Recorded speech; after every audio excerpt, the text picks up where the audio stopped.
Hello and welcome to this Thursday's webinar. I hope you're all very well. I'm smiling because I was looking at the screen and thinking, can you actually see anything in the reflection of my glasses? I have to sort of keep them on, otherwise I'll be really blind to see the screen. But anyway, I hope that's not distracting. Thanks to those of you who said hello already over on the chat. If you haven't and you haven't been on a webinar before, next to my face on your screen there should be a little chat box on the side, and we can say hello to each other in text. Hello Susan, hi Andrea, Erin, Nicola, hello, and then there's me at the top. And what's really nice about that chat is that throughout the next hour you can talk to each other while I'm talking and while Nicola's talking as well, and we can find out some of the answers to some of the questions that we're going to be talking with Nicola on writing, on how you feel about writing, whether you're writing already, whether you want to be doing some kind of writing or different kinds of writing, what inspires you to think about writing about your cancer experience. Down the bottom as well, underneath my head, my face on the screen, there should be a series of parts of the screen. You can see who's here. You can also see the poll, and that's asking you if you write a blog or something similar at the moment. It's always really interesting to know whether people are writing now or if they're not, and we can sort of look at that a little bit later on in the session as well. So we've got one no, and we've got one are used to but don't anymore. So that'll be interesting to know whether you want to start again, and if you're no, whether you want to start at all in some kind of way. So I am obviously not doing this on my own tonight. We've got the amazing Nicola here, and what's fascinating about this system that I use here is getting her on the screen. So if you just give me 1 second while I hope I can get Nicola on the screen with us. She just has to be invited whilst we're just nattering away. So while we're doing that, I wanted to find out a little bit about what your inspiration is for being here. Nicola, hello. Can you speak, Nicola? Yeah, yeah. Can you hear me okay? Here we go. I can't hear you very well, actually. There you go. If you try again. Can you hear me all right? Yeah, that was my volume. That was low. Your volume, okay. It's not the microphone. No, that's just my technology, poorly managed over here. So what I was going to ask everyone is a little bit about what they're thinking around writing about their cancer experience. So I was thinking that it'd be nice to know, I suppose, what the inspiration is behind people being here as well, but maybe what they'd like to get out of our session too. Yeah, definitely. Yeah, so if anybody has their thoughts about what you'd like to maybe walk away with after this hour, then Nicola and I can take a look at that and see if we can answer some of those things. Yeah. Exactly, and start some behaviours maybe that you want to. So whilst this is amazing that we have you here, Nicola, we also have some slides that we put together, didn't we? Yeah. I'm going to add them onto the screen too for people to have a look at while we're talking also. And something that's really nice about the slides is you can, when you're watching this, people can screenshot them. So in the past, people have sort of thought, well, actually, I'd quite like to ask that question or ask it of other people, so you might screenshot it. So if anybody wants to feel inspired to do that tonight, you're more than welcome. Let's get straight to it. Let's talk about Nicola. So one of the things, I'm going to come back to this slide here and what we're doing tonight. Let's find out a little bit about Nicola. Nicola, will you tell us who you are and a bit of background and what you're doing with yourself now? Okay, well, my name is Nicola, well, I mean, I had cancer, obviously, I was diagnosed in 2012 with an advanced colorectal cancer. So then followed all of the treatments and surgeries and chemos and radiotherapies and everything that kind of comes with, you know, going through something like cancer. Yeah, sorry, I don't know what else. But yeah, so no, that's been, you know, kind of 4 years since all my treatment and everything came to an end. And since then, yeah, I've really just been, you know, trying to get back to a normal life, like whatever that is after you've had something like cancer. And yeah, just writing. I've found it a really, really effective and powerful tool. So yes, I've been writing, keeping a blog, writing the book, obviously. And I've also been at university. I decided to become a student and doing literature and creative writing. It was just something I'd always wanted to do. It was one of those things for me, like after I'd had cancer, that I thought, right, if I can get through this, then I'm going to go ahead and do this degree that I've always wanted to do. So so yes, it's been a busy few years getting all those things done. Yeah. And I like the little tagline about how do you describe yourself? You say author.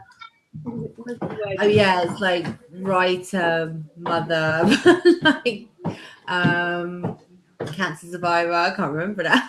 Colostomy wearer. Yeah, there's a whole variety of like little things that I think come under what I am, what I do. Yeah, and I guess how you define yourself, right? And it's yeah, no, there's definitely a number of things now. Yeah, so no, it's a way of trying to include all of it, really.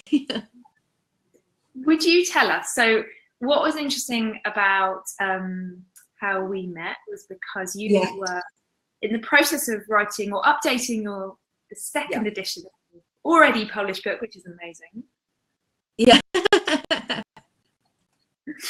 And what was interesting when we started talking as well, I think it became clear to me that you know, later on in the session we've got that question about writing a book, and I want to sort of come back to that in more detail, but as we were talking originally and you'd written your book, it sort of became clear to me that you'd really started not necessarily with a book in mind. Yeah,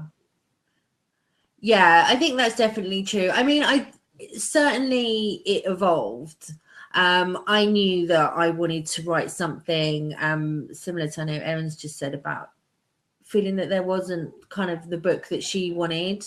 That was certainly how I felt. So I definitely thought, you know, once I'd kind of finished, that I did want to write and sort of share some of my experiences.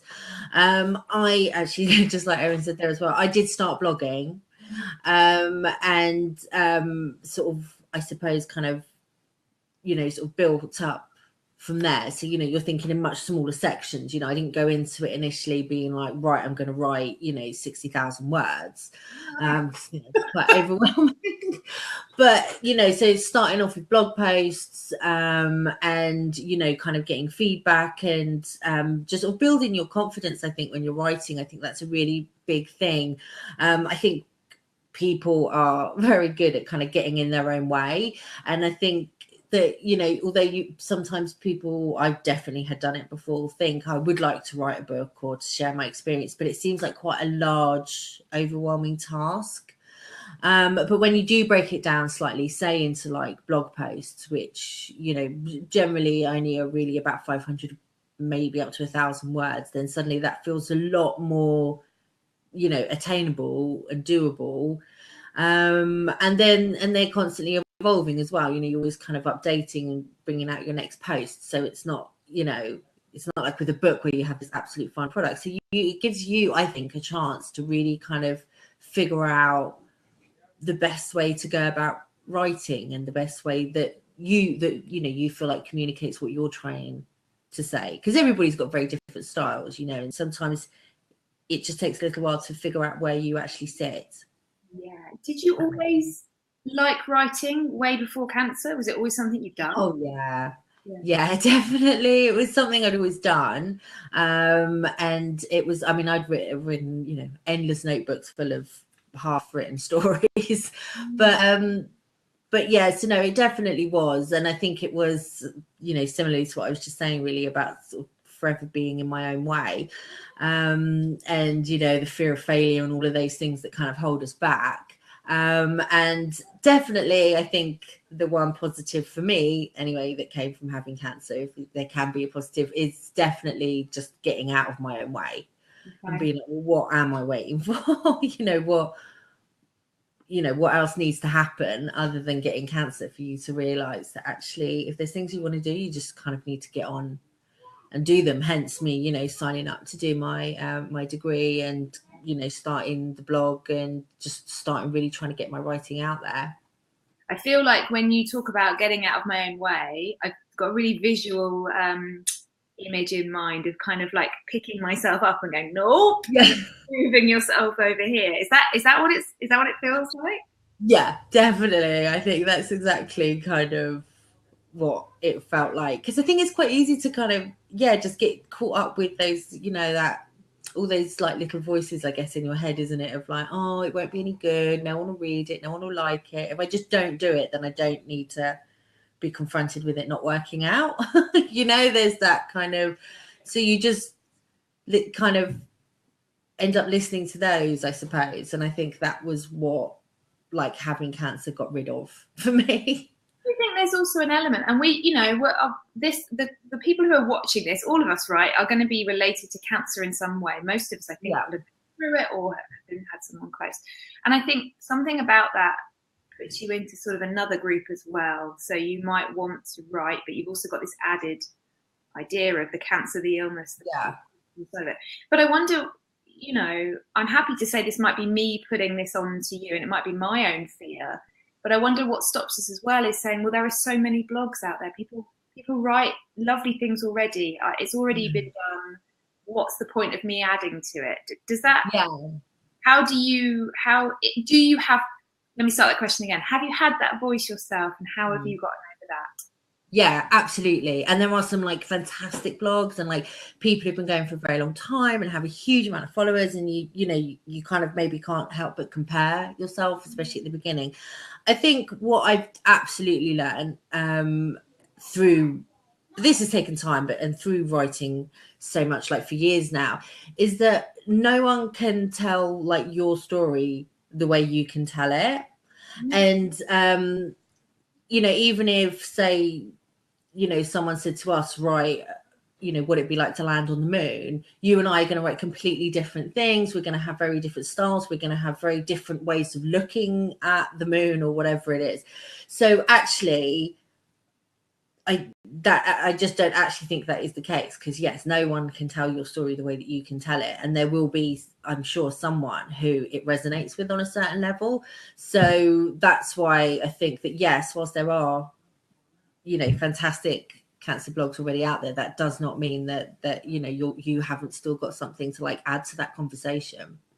I suppose it's bringing up for me learning styles, right? So if somebody asks for directions, I might describe it as in the colours that I see, the red post that you go left at the red post, 3 doors down, there's this, and then somebody else might say, well, the road names or the whatever it is. We all have different ways of describing things, even if they are experience, right? Yeah, absolutely. So it's just, everybody's always going to come at something from a slightly different angle, and then that's going to be attractive to certain people, as opposed to another angle. So like who people who are reading your work. So it's I just think there's always space. That's kind of the great thing about the internet, isn't it? Sort of infinitive. So like there's always space for people to kind of join in the conversation.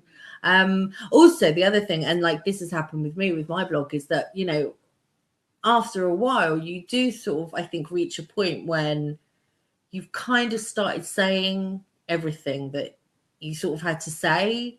And I think because people do start to move on, or it starts to merge into something else, as like my blog has, it's merged more into like writing. And then if you take someone, this is obviously the other side of the spectrum, so I'm not comparing myself to her, but someone like Chris Carr, now it's really all about health and fitness and living like a clean, an organic lifestyle. So people's blogs, I think, do tend to merge, or do tend to verge away, from like maybe even if they originally started out as a very cancer-centric blog. So I think that in a way it's nice though, because as theirs move away, then the people who are currently going through it, that's when, or have just been through it, that's when where they can come in, you know. So I think it's constantly moving and evolving. So there's always, you know, new voices coming in and older voices changing. So I mean, that's amazing, because I've not thought about it in this way. But say the work that I do, right? I have my own small business, and so I've talked to lots of small business owners about what that's like. And I it's really resonating, the pattern that you're talking about, which is we all have projects that we focus on for a bit, and then we move on to different projects or different ways of expressing the work that we do, and then it might be slightly changed or pivoted over a year or 2 or 5 years later. It might be something different. It feels very much like what you're saying there. There's something about where you said blocking, you know, I'm getting out of the way of myself. Perhaps it's something about allowing ourselves to know that not everyone is going to like what we do, but there will be people who love it, and it's enough to know that we love it, and some people love it, and it doesn't matter what anyone else thinks. Is that school of writing? I think you know, you do have to develop, I think, a bit of a tough skin for something like writing. Like I have had some strange comments back, like on my blog and stuff, like someone saying that what I'd written was wrong. I'm paraphrasing, but you know, what I'd written was wrong, and I was like, but it's my experience. It's not actually possible for it to be wrong. What they meant is, I think what they meant was that that's not what happened to them, or like, you know, but it was just when they were like, no, this is wrong. I'm like, no, really not. but yeah, so you do say that. No, it's not. But yeah, it's so no, it is a kind of and that is something you need to think about. You know, I know one of the things we'd kind of talked about, or I don't know if we can move on to later, is this idea of, you know, why it can sometimes be hard, especially when you're writing something that, you know, I mean, writing I think is quite vulnerable, and it makes you feel quite vulnerable anyway. And then when you're writing about something like you know, having cancer, I mean, that is something to think about, you know, if you are going to like put it out like on a blog and stuff, as opposed to like in a journal, is that people, once it's out there, you know, people do have the chance to, you know, comment on what they think, and it might not always be like, you know, positive. Having said that, you know, like I had this person say that I was wrong, but in my experience, it's been very few and far between. And actually, when you compare that to the sweet messages that I get of people who feel like it's really helped them reading part of my story, then I just think, you know, I'll take a couple of people thinking I'm wrong so that I can, you know, continue to share my story and for, you know, other people to benefit from it. So I was just looking, I think Andrew, I don't know if you meant you were going to ask the question I just asked, or if that was a previous point, but you've said that you'd like to maybe write about your story through writing and a blog. Never done anything like it before. What would you say to Andrea, Nicola? She's never done anything like it before, and she'd like to, I think, write about cancer, maybe some other things too. What could we say to her? Yeah, do it. I think it's well, I mean, you obviously don't need to have done it before. I do think it sometimes takes something like having, I don't know, something large like cancer, or, you know, for you to really feel like, okay, I need to actually, like, I have something important to say, or I have something important to contribute. So you should absolutely go with that feeling, if like that's the feeling that you have. I think in terms of like where to start, I mean, from a very like literal perspective, you know, there are like free blogging sites. I use WordPress.com, but there's also blogger.com, where you can just set it up for free. You put in your own name, and they work pretty similarly to Word in terms of how you put stuff. So technically, like, you don't worry that you'll be fine. And then with regards to kind of, oh, you disappeared. Is that just been like? I can still hear you actually, but I can't see you. I don't know why. That's strange. Into a shadow of yourself. That's really funny. Do I need to do anything? I don't think so. Let's see if it might just be the Wi-Fi that's gone a bit low, maybe. Hey, So oh, hang on. I could turn you off and then invite you back on again, perhaps. Can anyone else see Nicola right now? Because that's the other thing. Oh, okay. Oh, there we go. Brilliant. Nice. Oh, maybe you mean you can hear us, Andrea. I can't see Nicola. Yes, so we can hear you, Nicola, but not see you. I have got a red thing flashing. I don't know why. I mean, see. Oh, Andrea, you can still see us both. That's interesting. I can see you again now. Hi. Okay, so I can see. Thank you. Yeah, I can see everyone too. Joys of technology. And it's called Webinar Ninja as well, so it should be very fast and very good. Yeah. So sorry, you were just saying about the kind of blogging sites that you can do, and then you were saying another point after that. Yeah. So in terms of like content, Andrew, you know, if you're thinking more about content, sorry, I've just got to move my screen a bit now, so I just got it wrong. So there's a few things that I think like can be quite good, because sometimes I find this. What happens is you have all these brilliant ideas whilst you're like in the shower or driving, and then when you actually sit down to write, nothing. It's like every idea has just vanished. So what I think is quite a good way of getting around that is called free writing. So you may have come across it in different things before. Yeah. So what you do is you literally sit down and you just write the first thing that comes into your head. It could just be like your shopping list. It doesn't matter what it is, but you like set a timer for like 5 minutes and you just write. And then doing this.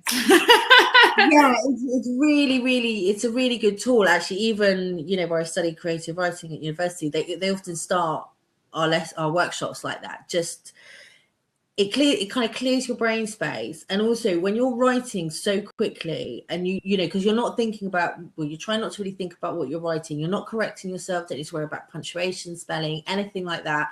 So what you do is you're kind of getting past the like analytical part of your brain that's trying to make it all perfect, and you're just writing. And it can be surprising what actually comes out when you just like let everything just kind of fall onto the page. So that's a really good way to start. And you know, you can kind of see what comes from that. Or after you've done that kind of 5 minutes of free writing, that can be a good time to then actually think about what you want to write. So you've kind of got all of the surface stuff out the way, and then you can actually sort of think about actually, you know, what it is that you want to write. If you're kind of just starting out, I think another good way of doing it is like they call it a brain dump. So just literally write a list of like every idea of what you think you could write a blog post on. So it could, you know, it could be anything, the treatment, something to do with the treatment, losing your hair, your favorite headscarf, like whatever, you know, it could be. Just write down everything that you want to write about, because it's amazing how often an idea is like sparks another idea.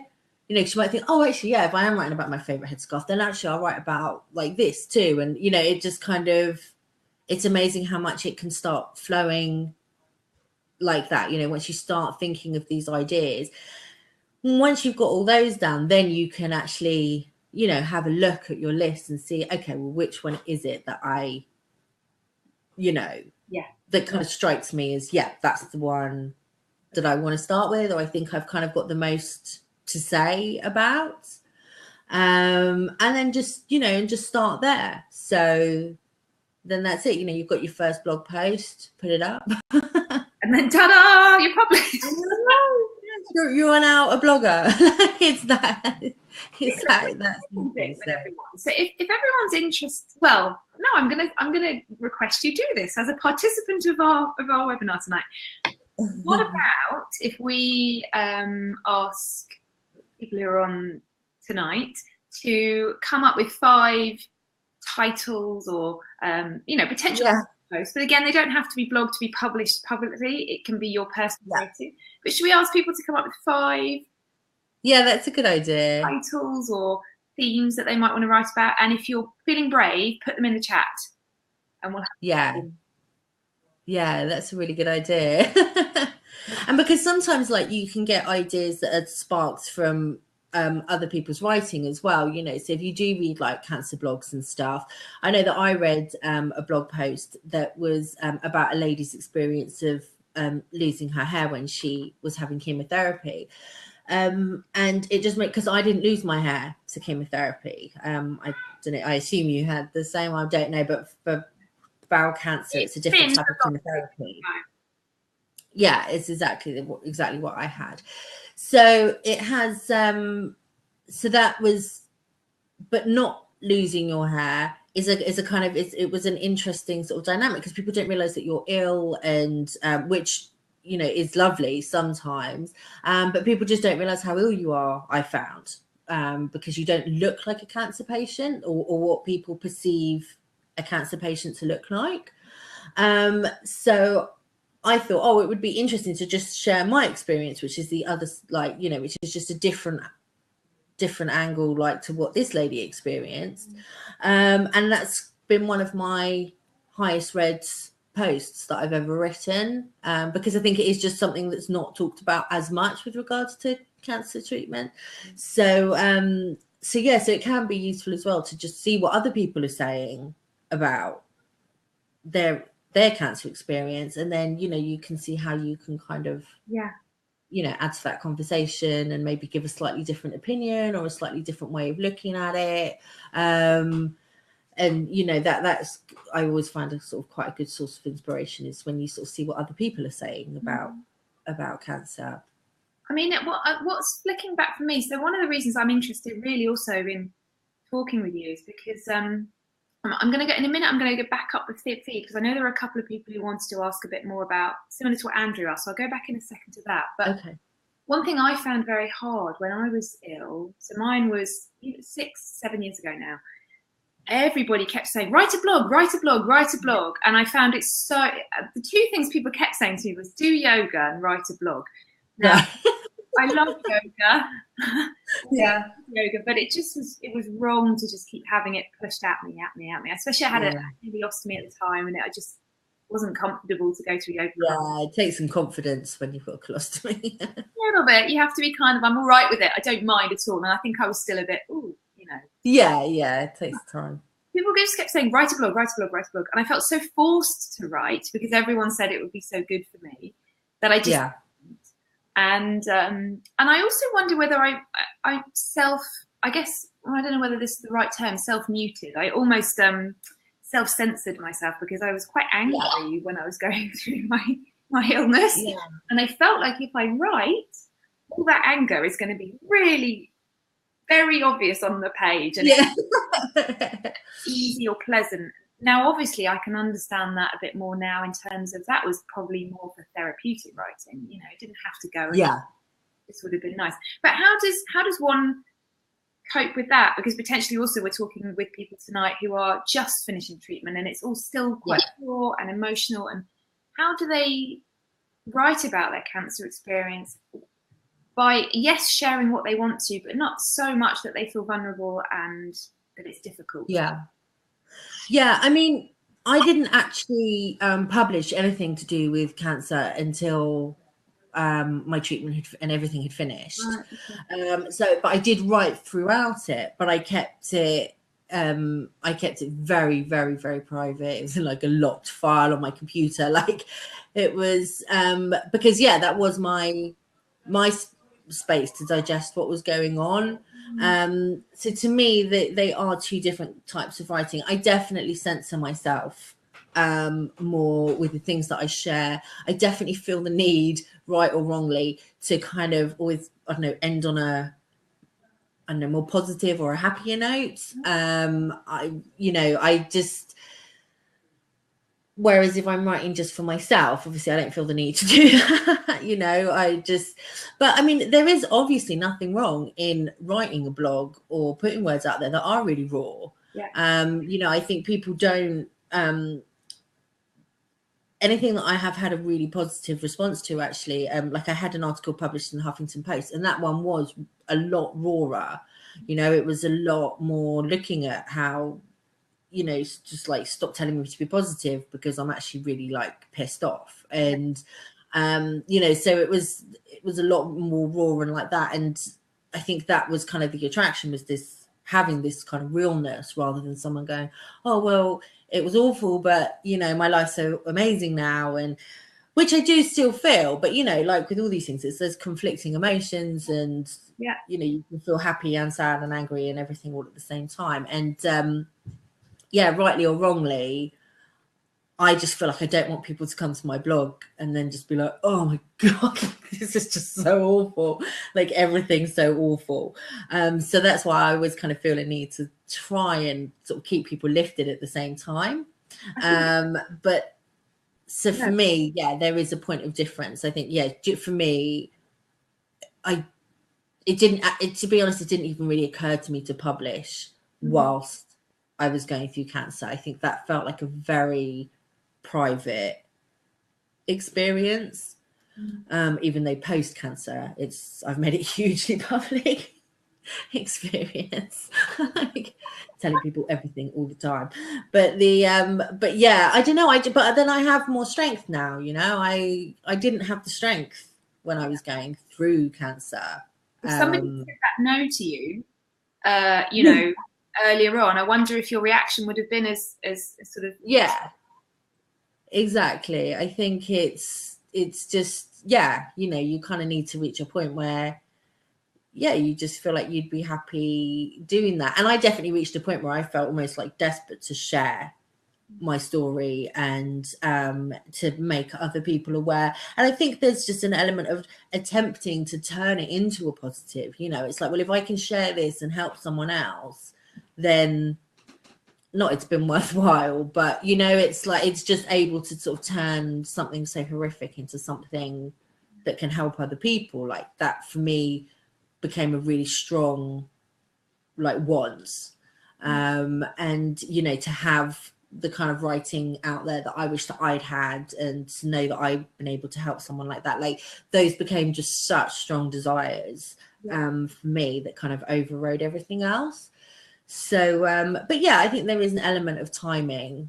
You know, like you say, I don't think I'd have been ready to take strange comments when I was ill, and actually I just wouldn't have had the mental capacity even to just, I think, be composing like structured, you know, blog posts and stuff. Where if I look back at what I was writing, you know, when I was actually ill, a lot of it's not even really coherent. You know, you're jumping from one thought to the other, but that's fine, you know, but that's what I needed and that's what I wanted. And that's why for me, journaling through the illness was such a benefit, you know, because you just had this outlet for this huge jumble of thoughts and worries or whatever that you were having, so, or that I was having, sorry, should I say. So No, I mean, it's common. It's common.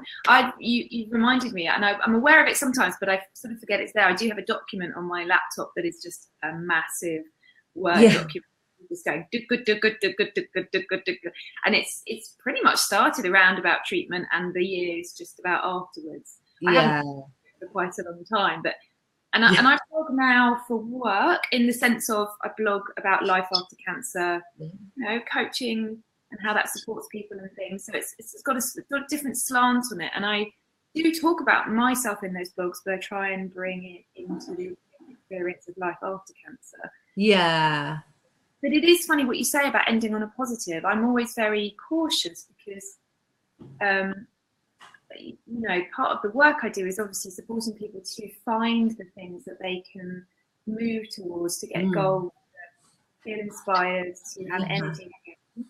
But equally, I think I'm quite realistic about when we can't do that, and how that's difficult at times. And, you know, we might be left with depression, anxiety, all those things. And in fact, I loved, particularly when I got your book, is how detailed the sections are. And you had this whole, you know, one on mental well-being, about CBT, you know, just a really lovely way of putting it into very clear sections there. But there was that weird, I suppose it's just to follow up on your point, really, whether it's a question or not. It's, yeah, I want to be positive and not inspirational with me and my story necessarily, but just inspirational in how we can get over change and challenge, but also accepting it's all right to swear all the time and feel really pissed off and angry, and you know, living with those two experiences can be really tricky. And I think when you see writing, there's only ever one, so it's only ever difficult and negative and bad or sad, that's quite hard to watch. But if you equally only ever see it where it's all light and fluffy and wonderful, personally that doesn't resonate with me at all. I kind of have to see this crazy, you know, up and down. Yeah, and like a combination of the two, you know, when you're like, you know, when you kind of are like, just I guess that's what I try to do. I guess like, I always sort of try and end it happier, but that it's certainly in my pieces that I always try and be like quite honest about, you know, like what it was like or how the experience was, and there are times when that's not easy. I know that I've spoken about this before, but in the book, well, firstly, sorry, I kind of reiterating this so many times about like whatever you're feeling is normal, and whether it's, you know, like you can't really judge the way you feel, I think, when you're going through cancer. But yeah, one of the things I kind of talk about in there is that Matt, I totally forgot what I was saying. I'm totally distracting myself by saying that whatever you're feeling is normal. Was it that I was saying up and down and it will come back to me. Shall I go to one of these comments? It was quite interesting, actually. I popped a look at something that somebody said earlier. So it was Sarah. Sarah, I picked up on something that you said about you're a clinician, and actually your specialist is pediatric oncology. Wow. So very medical background, I'm guessing. But you've only ever written about it from a professional experience, but now you maybe want to do more from your lived experience. So that's fascinating. Maybe is that about retraining how you write, or starting at it from a very new point of view? What would you say, Nicola? Yeah, I think it's a really it's a really interesting dynamic. It's making me think of that book, When Breath Becomes Air. I don't know if anybody's read that, but he was actually, I haven't read it myself, but I don't know if he was an oncologist or not, but he was certainly a doctor who then became ill with cancer. So he's blogged about, he's written a book about that. But yeah, I guess it is probably trying to, I think it will be a really, I don't know if you need to separate the two completely, because I think, you know, like we were saying about looking at things from a, you know, unique, no one can tell the story the way that you can tell it. Nobody, or very few people, are going to have the experience of being on both sides of the table, so to speak, you know, who understand what it's like to go through, like when you're normally the person who's giving the advice and giving the help, to then be the person receiving it. I think that's a really unique perspective. So I don't even know if you would necessarily need to divide the two. You know, I would totally embrace the fact that you have that sort of dual perspective, and I'm definitely right about that. I think that would be really interesting. And I wonder whether it's about maybe stripping. Anaesthetist, yeah, he was an anaesthetist. Sorry. Oh yeah, there you go. Okay, anaesthetist. Yeah. I think it could be about maybe stripping away. I suppose it depends on the audience, but if you'd like your audience to be the general population or the cancer patient population, maybe stripping away the medical terms and the research terminology and things. Maybe that's. Yeah, certainly. I imagine that, sort of paring back the language, or being aware of terms that people, the general public, maybe aren't so familiar with. But yeah, I think there's always a bit of a fascination as well, isn't there, especially when you're going through cancer, to kind of, it does feel like such a like large world that obviously, you know, generally you don't know. Like I didn't know a lot about sort of cancer and hospitals and doctors and the way it all works until I was going through the process myself. So I think that then to actually have somebody sort of with the inside track, so to speak, of like, well, this is, you know, kind of how it goes, you know, well, this is sort of what's happening. Yeah. I don't know, behind the scenes. I think that would be really interesting. There's a breast cancer surgeon who I know of, who I don't know whether she's writing in terms of, you know, how, I can't remember, but actually Sarah, I know of this person, so I can certainly put you in touch on Twitter.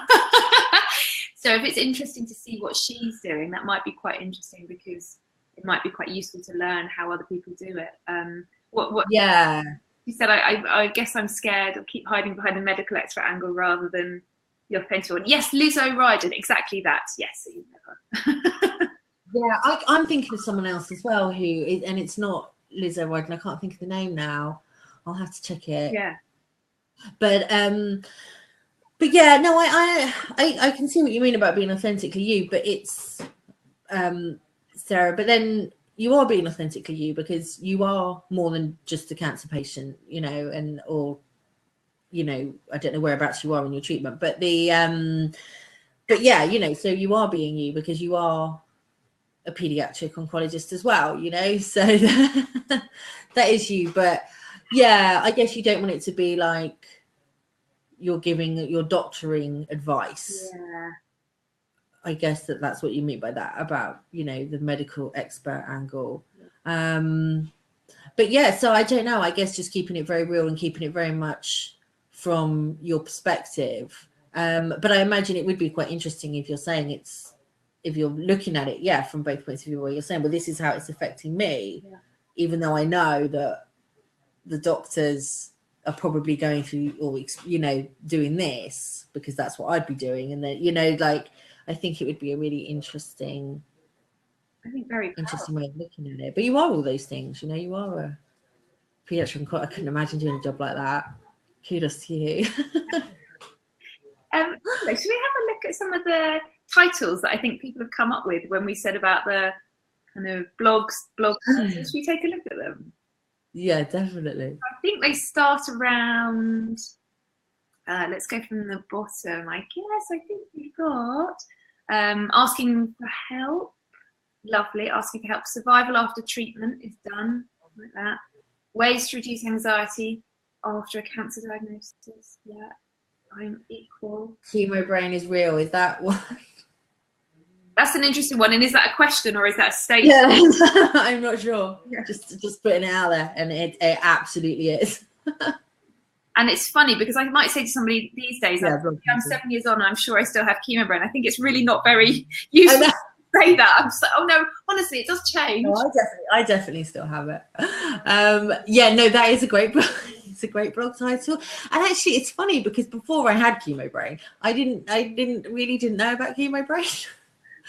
And then it was really only after I had cancer that somebody mentioned it to me, and I was like, oh my gosh, that is exactly what I've been going through. Like, there's me thinking that I'd gone crazy, and because my daughter was only a few months old when I was diagnosed, so I still very much had baby brain anyway. So I was like, this baby brain just won't go. How do you understand the difference between, is this just a new mum thing, or is this something else? Yeah, no, I totally thought that I had well, I did have baby brain and chemo brain, and neither have gone. Did you write about them? Which chapter are they in on here? I definitely wrote about having like chemo brain. Yeah, I've definitely written about that in there. I can't actually remember which chapter it's in now. I feel like I've seen it. So if anyone, this is going to be like a little plug, isn't it? Nicola's book is available on Amazon. It's really good. I encourage you to have it, get a look, take a look, buy it. But because it's so specific in the way it's written, it doesn't feel overwhelming to open, if you know what I mean. Yeah, I mean, it was definitely written with chemo brain in mind. So because I know that when I had cancer, so these are the kind of like little things that, you know, that when you're sharing your blogs and stuff, like, you'll just you'll know this stuff, but but certainly with the chemo brain, I knew that I couldn't, if I opened a book and I saw like a large chunk of text, I would just immediately put it down, because I was like, I can't even begin to read that, like it's just too much. So for me, that was very, very important for anything I write, and that's why I try and keep my blog posts quite short as well, and would encourage anybody to do the same, because you just can't take in huge amounts of information. And what is short to you? Is it 500 to 1,000? Yeah, 500 to 1,000. If you're writing blog posts, sorry, my kids are running up and down the stairs. I'm just going to shut the door. It's because they know something's going on that they just like then won't go to bed. Yeah. But they had, just a strange tip that I found out not that long ago is apparently people scroll through their phones twice. So anything you've written that's like some marketing, 8 out of 10 cats average. So anything you're writing past that, people probably aren't going to read. When you say scroll through it twice, you mean they have a glance and then they go back to it? Yeah, so when you've got your screen and you kind of go 1, 2, like you'll only do that twice. Really? Yeah. It's interesting. Once you know it, you'll realize that actually you do that. Like, if you're reading like the news or something, you're like, yeah. I get what's going on now. Because we're so used to all these bite-sized chunks anyway, let alone when we have chemo. But yeah, so generally that is what happens. So you don't need to write a huge amount. Keeping them shorter, I think, often works better. And then certainly I wanted to apply that to the book, which is why everything is written in this like very, again, small chunks, lots of like sort of bullet points, or things that are highlighted, but I'm forever breaking it up. The last thing I wanted was for somebody to open it and just see like huge chunks of text. I wanted it to be in kind of very small, concise sections, and so that it was kind of just easy to just pick out the bit that was what you wanted to read or that was useful to you then, without having to worry about like, trawling through chapters trying to find it. Can we take that tip in our own writing? So again, if we're writing personally, maybe this is a bit different, and we're free writing, that's a bit different because it's just bluff. Yeah. But if we're writing a blog and it happens to be going out to people, we can break it up with images, different ways of patterning. Yeah. Yeah, no, I think so. And, things will sometimes, sort of slowly start kind of linking together anyway. And then that's how, and I think if you are writing, like, if you do decide that you want to write bigger pieces, like writing a book, that's a good place to start. Again, I would advise, don't necessarily look at it as like, what chapters am I going to write? I think an easier way to kind of go about it is to start thinking about the things that you want to say, or the little headings that you want to use. The more that you do that, the more that you kind of start thinking about just anything that you want to put into a book or an idea. I know someone was talking before about holistic, I think, more of a holistic approach to cancer, to looking after yourself when you have cancer. You start just thinking about all those kind of like little areas that you want to cover. And then slowly, you'll see a few that kind of go together. Yeah. So then you've kind of got a subheading. And then once you've got a few subheadings that are kind of in the same, realm, then you've got a chapter, so you can kind of piece it together like that. So rather than seeing it as one big, overwhelming, book, you're actually just taking all these little sections. And I think for somebody who has cancer, that's a much more useful way of looking at it as well, because like we were saying before, you actually want these smaller pieces of information rather than one massive overwhelming piece of information. So I think it's easier for you as a writer to go into it that way, but then the end result will also be easier. I feel that my brain is very busy when I write, and something that I've talked about before, that if you know me, you'll kind of know, I really like doing videos. I'm not going to say I'm amazing, but I find them easy. I can talk off script and quite quickly talk about something on a video. But my brain goes into very different gear when I start to write. and it feels much more laborious and harder. So I loved what you said earlier about, Emily, move yourself out of your way. I can pick up the techniques that potentially I'm hearing from other writers and say, well, actually, if you don't start, you're never going to know. If you don't write, you may not get your own style without sort of testing out and going wrong, maybe sometimes, and feeling uncomfortable. But also perhaps acknowledging that I think something I struggle with when I start to write is I've got to get everything on the page. Everything must be there. So maybe having a really, like you said, with the headers, or with the one topic. So let's take somebody's one of their topics.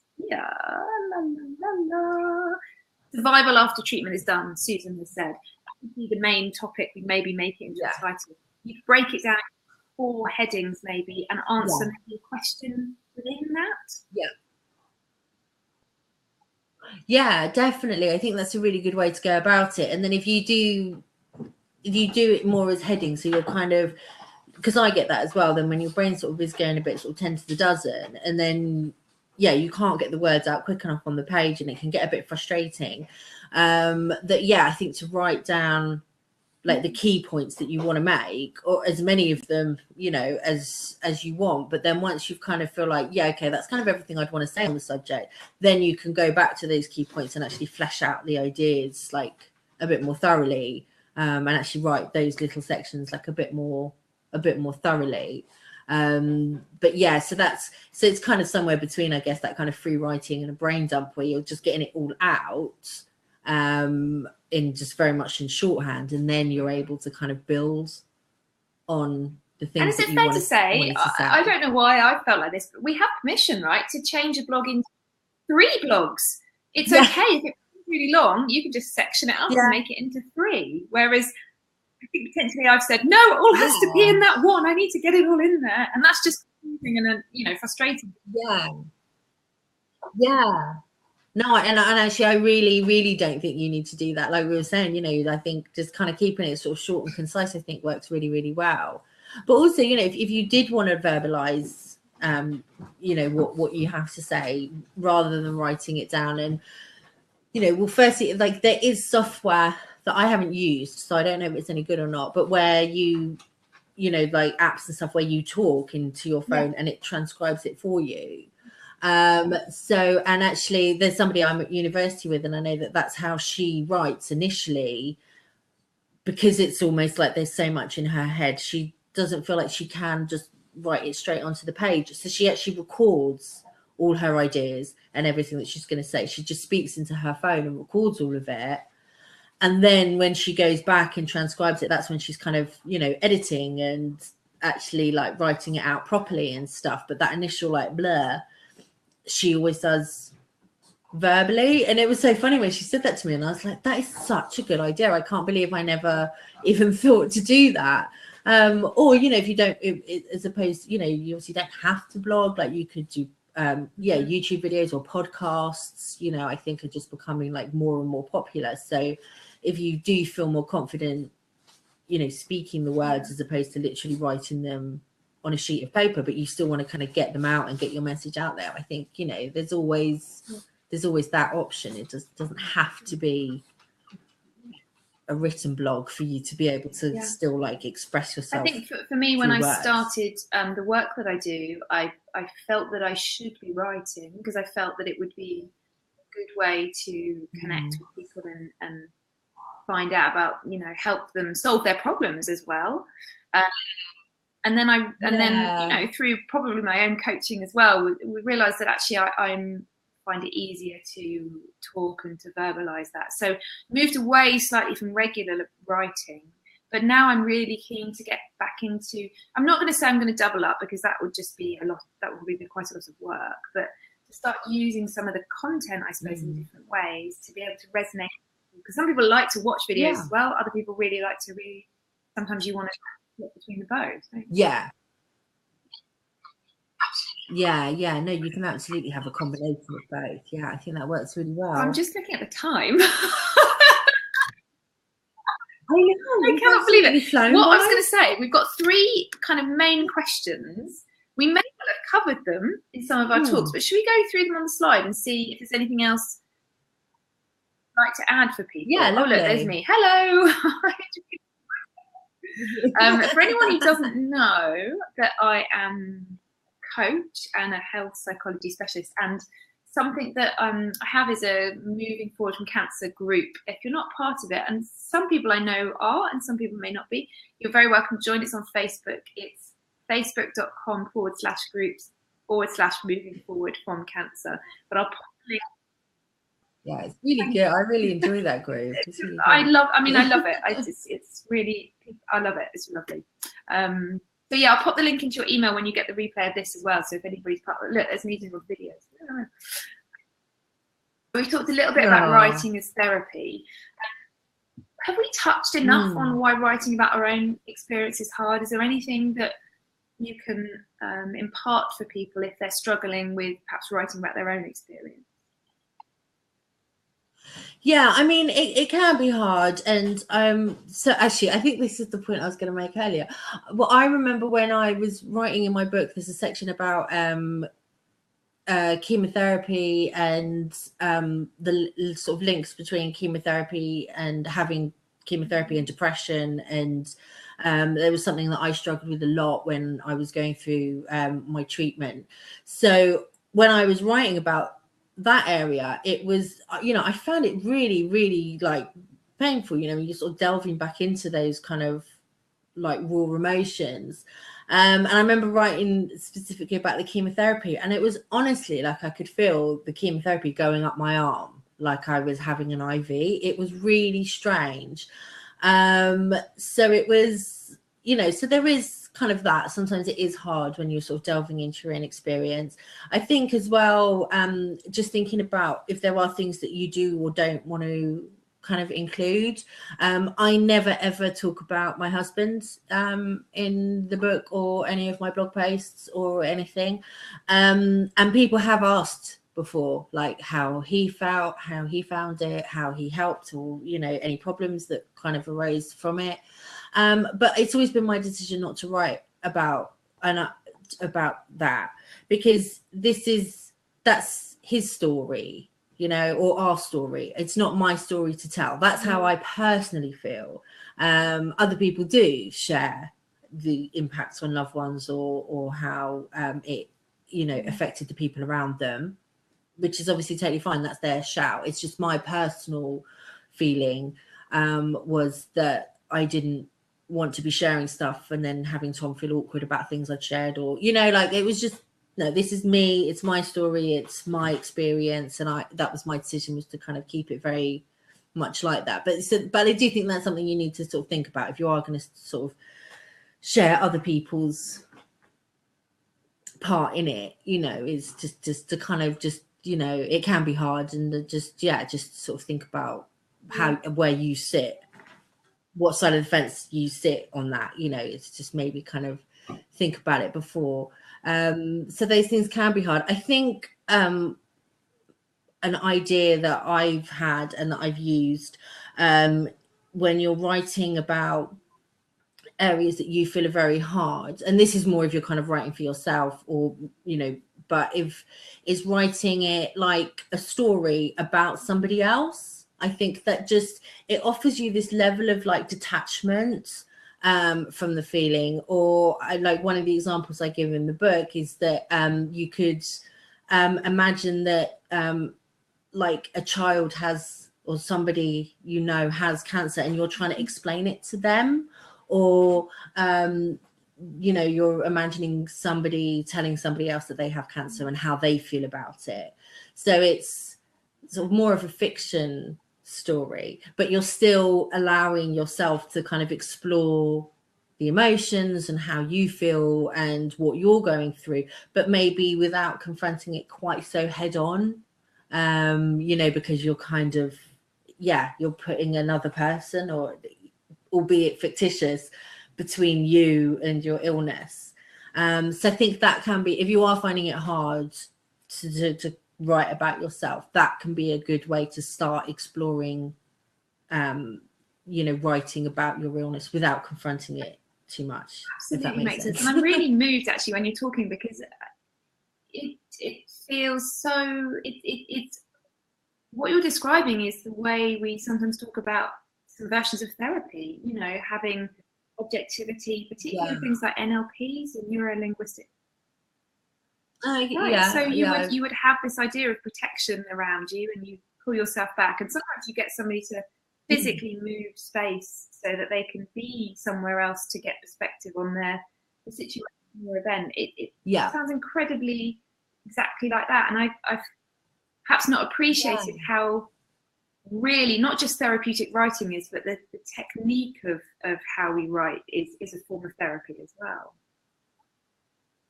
Yeah, absolutely. You know, you can use it in like so many different ways, and I found like poetry quite good when I after having cancer, because you're starting to look at it sort of a bit more like, I don't mean like rhyming poetry, but like you're starting to look at it a bit more like abstractly.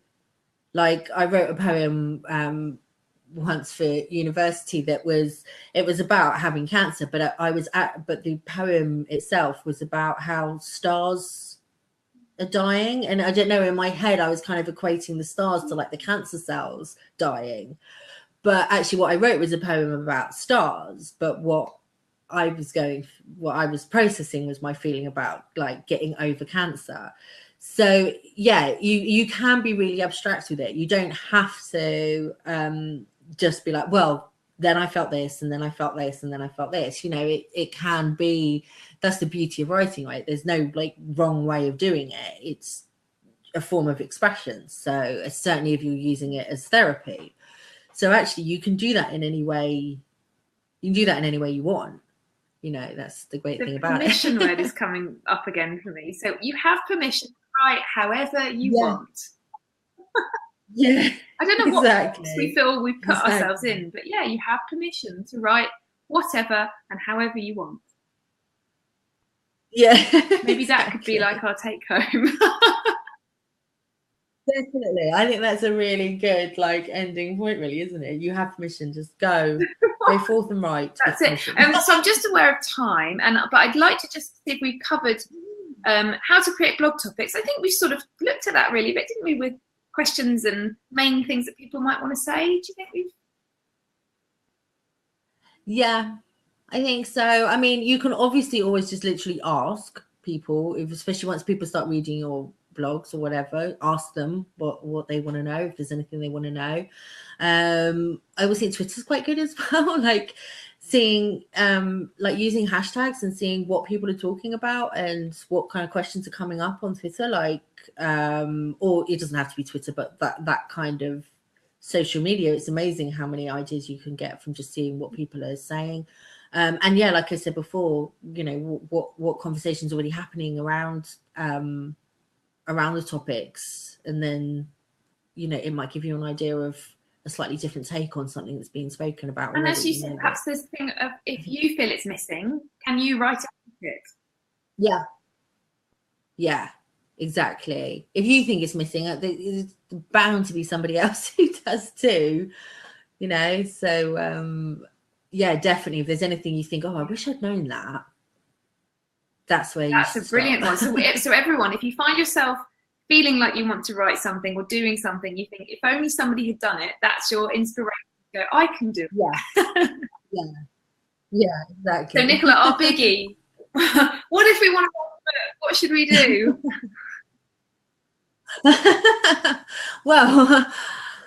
well, hopefully you've had lots of I think it kind of goes back to sort of what we were saying before, really, doesn't it, about like, you know, just thinking of any small sections and then just piecing, you know, maybe going into it that way, you know, rather than being like, I want to write this massive book. Just start off with all these kind of little sections of like, well, these are the things I want to write about, and just write lists and lists and lists and lists of all the things you want to write about, and then just you know, you'll slowly start seeing, I'm sure, patterns emerging, or, you know, things that can sort of group together, and then that's like that becomes your heading. And actually, even if you're blogging, that's a good way of doing it, is to split your blog up into, so I think like for mine, I've got one heading that's writing and blogging, which is about literally about writing and blogging. One is sort of cancer, one is having a colostomy. So yeah, I've kind of, you kind of find yourself, you'll find yourself splitting them off into sections anyway. And then, as I said, those become your chapters, and then your chapters become What your happens book. when you write a book? What changes? Yeah, I don't know how much did change really. I guess probably, well, certainly the level of detail. I would say that I've definitely gone into a lot more detail in the book, than I do when I'm blogging. And a lot more input from other people. That was something I did, like from you. But yeah, otherwise I'm not really sure. Did it change for you about your cancer experience, do you think? Yeah, I mean, actually that's probably something that was maybe different in the book. I kept it a lot more, I tried to really keep myself out of it, I think, whereas in the blogs it was a lot more like, this is what happened to me. Whereas when I wrote the book, I really tried to keep myself out of it, and to try and keep it much more sort of factual, or much more of a guide. And actually that was something that changed a lot with the second edition, because that was probably one of the biggest sort of pieces of feedback I got, was people saying, but what was your experience of that, and how was your take on that? So it's certainly still not a memoir. It is a guide, but maybe with a little bit more personality in it now than it had sort of in it the first time. Maybe in your blogs you've gone sort of detailed, and then you've sort of taken it out a bit and then sprinkled it a little bit more in the second edition. Yeah. So yeah. So what one take home can people have in terms of their writing about their cancer experience? I think it's going to have to be the permission thing that we were sort of just talking about. Is just it's kind of similar to like even what Sarah was saying, like, well, I want to do this, but I'm worried that it may become too medical, or what, but and actually that's fine. However you write it is fine. You have, it's just giving yourself the permission to just write what you write, and it will become what it becomes. Like, I think that's another thing that I think I did as well, and it's something that I kind of forever get worried about, is like, oh, but what direction am I going in? What direction is the blog going in? Like, is this in, and actually kind of, that's probably the thing I need to give myself permission for, is permission to like let it just evolve a bit more, so see where it goes. Exactly. I'm so appreciative of your time. Thank you, Nicola. Thanks so much. This has been so fun. Thanks so much for having me, and I hope people found it useful. I certainly did, and it's kind of getting me thinking again about how I generate, thoughts about writing more regularly, which that's a key thing, actually, doing it regularly. It's amazing once you get into a habit of writing, how much more naturally writing will come. Yes, it's like any of these things, it becomes sort of muscle memory. So the more you do it, the easier it will become. So we not only have permission, but we can access it whenever we want and try and do it regularly. Yeah, definitely. And you don't have to do it for long either. It can just be 5 minutes, but do it regularly. I like it. If people have questions for Nicola or I, then please feel free to pop them. So we're going to stop the broadcast in just 1 minute, and if you have any questions, then pop them on an email back to, it'll come back to me actually on the replay, and if they're for Nicola, I can forward them on to her. You can also find Nicola on Twitter and Facebook, I believe. What are your handles? Yeah, I'm all over the place. Facebook, it's Nicola Bourne Writes, and Twitter, it's just sort of initials, so it's NJBRN. Short, NJBRN. Amazing. So people can tweet you what they're thinking about, and then that would be nice. Yeah. Yeah. Perfect. There we go. Thank you so much. I've really loved tonight. I appreciate it. Thank you for those of you who stayed the extra 10 minutes. Sorry we went over time. Yeah, the replay will be... Thank you. No, that was like just us talking. Thanks, Andrea. Thanks, Susan. Writing, they're generally with chat boxes. I should be doing videos, is what you're thinking. Yeah. Thank you, guys, and have a really lovely Thursday evening. Thank you so much.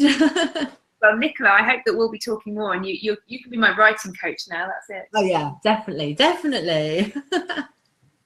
Lots of love, everyone, and see you later. Oh, thanks. Bye. Bye.